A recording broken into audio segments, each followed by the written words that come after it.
ከውጭ ሲጠብቁ እግራቸው ስር ያልጠበቁት እሳት የፈነዳባቸው ኢሳያስ አፈወርቂ ክፉኛ ተደናግጠዋል።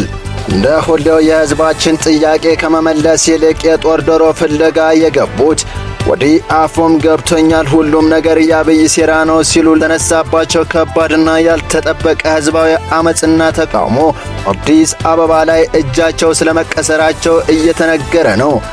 በማስታወቂያ ሚኒስትራቸው በኩል ኢትዮጵያ ልታፈርሰው ነው የሚል ኡኡታ ያስነገሩት ድንገተኛ ተቃውሞ የፈነዳባቸው ኢሳያስ ተቃውሞውን ለማብረድ ጦርነት መሳሪያ ሊያደርጉት ጦራቸውን ወደ ድንበር ማንቀሳቀሳቸው ተነግሯል። በሌላ በኩል ደግሞ መከላከያ ሰራዊት ከአማራና ኦሮሚያ ክልል ወጥቶ ወደ ካምፕ ሊገባ መሆኑ ተሰማ።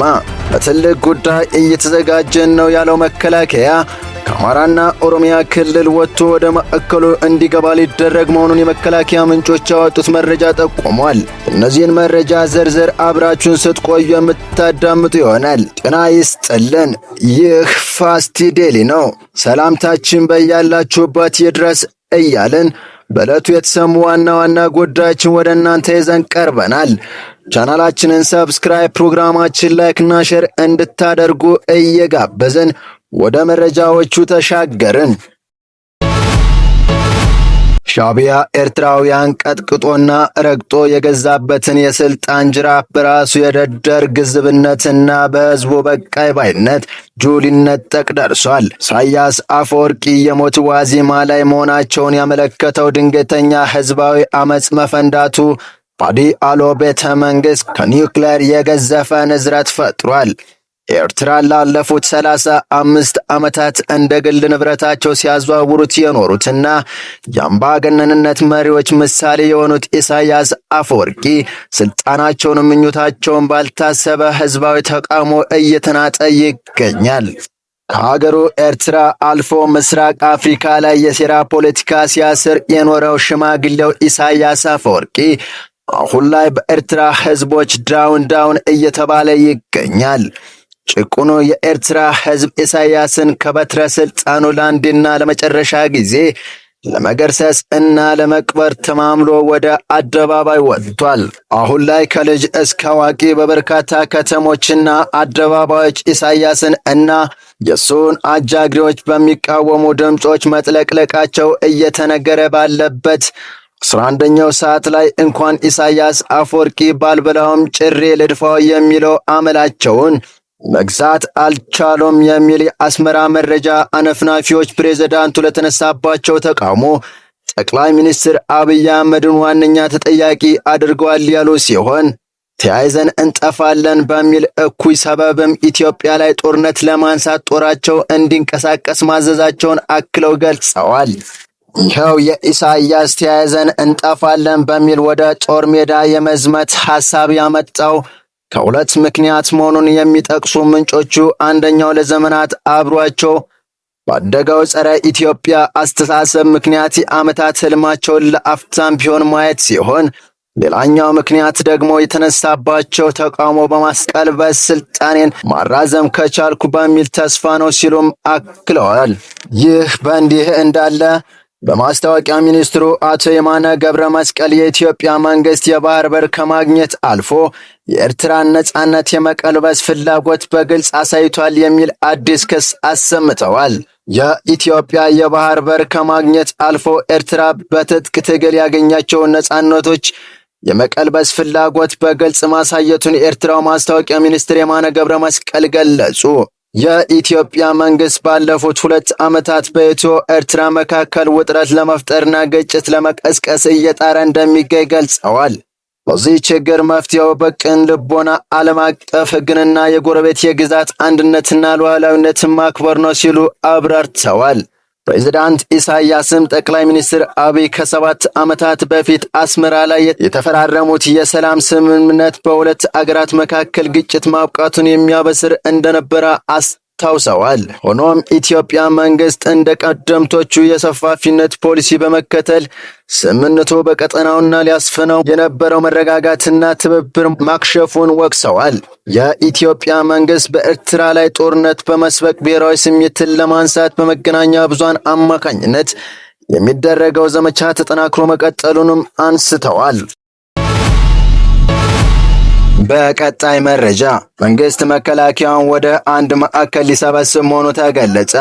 ይህንን ለማከናወን ደግሞ ቀነ ገደብ መቀመጡም ተነግሯል።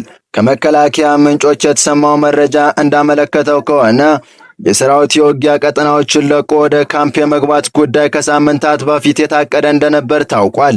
በመጪው ታህሳስ 2018 ጀምሮ የመከላከያ ሰራዊቱን ከአማራና ኦሮሚያ ክልሎች የማስወጣት እቅድ መያዙን የገለጹት አንድ ወታደራዊ መኮንን ጉዳዩ ከኤርትራና ከወደቡ ዘመቻ ጋር የተገናኘ ውሳኔ መሆኑንም አክለዋል። ከጂኦፖለቲካ ኩስምና ወደ ተስተካከለ ቁመና በሚል ርዕስ ከመካከለኛ ወታደራዊ አመራሮች ጋር የተደረገውን ውይይት ዋቢ አድርገው የሚያብራሩት የመረጃ ምንጭ የሆኑት ወታደራዊ አዛዥ የመከላከያ ሰራዊቱን ከአማራ እና ኦሮሚያ ክልሎች እንዲወጣ ለማድረግ እንድንሰራ ከበላይ አካል ታዘናል ያሉ ሲሆን መመሪያው ያመጣውን በፊልድ ማርሻል ብርሃኑ ጁላ ቢሮ በኩል መሆኑን ጠቅሰው ውሳኔው የጠቅላይ ሚኒስትር አብይ አህመድ እቅድ መሆኑን ገልጸዋል። በዚህም ሰራዊቱ እስከ ህዳር 30 ባሉት ሳምንታት የፋኖ እና የኦሮሞ ነጻነት ኃይሎች ላይ የመጨረሻ የተባለውን ዘመቻ አካሂዶ ሲያጠናቅቅ የክልል ጸጥታ ኃይሎች እንዲረከቡ ያደርጋል በሚል እቅድ መያዙን የገለጹት ወታደራዊ አዛዡ በሁሉም ክልሎች የተሰማራውን ሰራዊት ወደ ማዕከሎች በማሰባሰብ ወታደራዊ ስልጠናዎችን በመስጠት ፕሮፌሽናል እንዲሆን ማድረግ ይገባል የሚል እቅድ እንደተያዘለትም አክለው ገልጸዋል። ይህንን ለማድረግም ለክልል የሚሊሻ የፖሊስ እና የጸጥታ ቢሮዎች መምሪያ እንዲወርድ ድጋፍ እንዲደረግ ተወስኗል ሲሉ የሚቀጥሉት የመረጃ ምንጭም ከዚህ ጎን ለጎንም ሰራዊቱ የሚያስፈልጉትን ትጥቆች እና የጎደሉትን ተተኳሾች ሊያሟላ የማድረግ ስራ እየተሰራ መሆኑን አክለዋል። ከዚህ ቀደም ኤርትራ የኢትዮጵያ ሉዓላዊት ቁጥር 1 ጠላት ነች ሲሉ ያወጁት የጦር ኃይሎች ጠቅላይ ኢታማዦር ሹም ፊልድ ማርሻል ብርሃኑ ጁላ የወታደራዊ አማካሪ እና የተኩስ አመራር ኃላፊ የሆኑት ሌተናል ጀነራል አለምሸት ደግፌ በተመሳሳይ ሰራዊቱ ወደ ካምፕ ሊገባ እቅድ እንዳለ መናገራቸው የሚታወስ ነው። ሰራዊታቸው በአማራ ክልል የሚሊሻና የፖሊስ ስራን እየሰራ መሆኑን ታክቷል፣ በጣም ደክሟል ሲሉ ያስታወቁት ጀነራል አለምሸት ሰራዊታችን በቅርቡ ወደ ካምፕ ገብቶ ለቀጣይ ተልዕኮ መሰልጠን አለበት ያሉበት አጋጣሚ የሚታወስ ነው።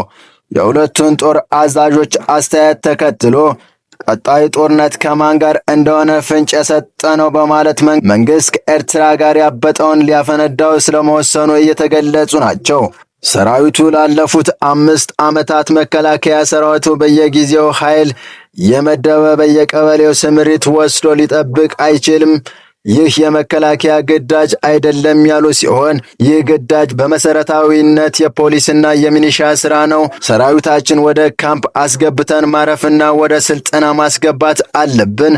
ለዚህም ሚሊሻውና ፖሊስ ግዳጁን መረከብ አለበት ያሉት ጀነራሎቹ እውነት ነው፣ ደክሞናል፣ ሰራዊቱም ተሰላችቷል ያሉ ሲሆን በቅርቡ ሰራዊቱ ሙሉ በሙሉ ከአማራ ክልል እንዲወጣ መወሰናቸውንም ተናግረዋል። ኢትዮጵያን ለማዳከም በውስጥም በውስጥም ያሉ ጠላቶች ተባብረው በጋራ ግንባር ዘምተዋል ያሉት ጀነራል አለምሸት ግብጽ እና ኤርትራ የኢትዮጵያ ጠላቶች ናቸው ካሉ በኋላ ከሶማሊላንድ ጋር የተደረገውን ስምምነት ተከትሎ ሶማሊያን በማስታጠቅ በእጅ አዙር ጦርነት ሊከፍቱብን እያሰቡ ነበር ካሉ በኋላ ነገር ግን ጠንካራውን ስምምነት ቀድመን አክሽፈንባቸዋል ብለዋል።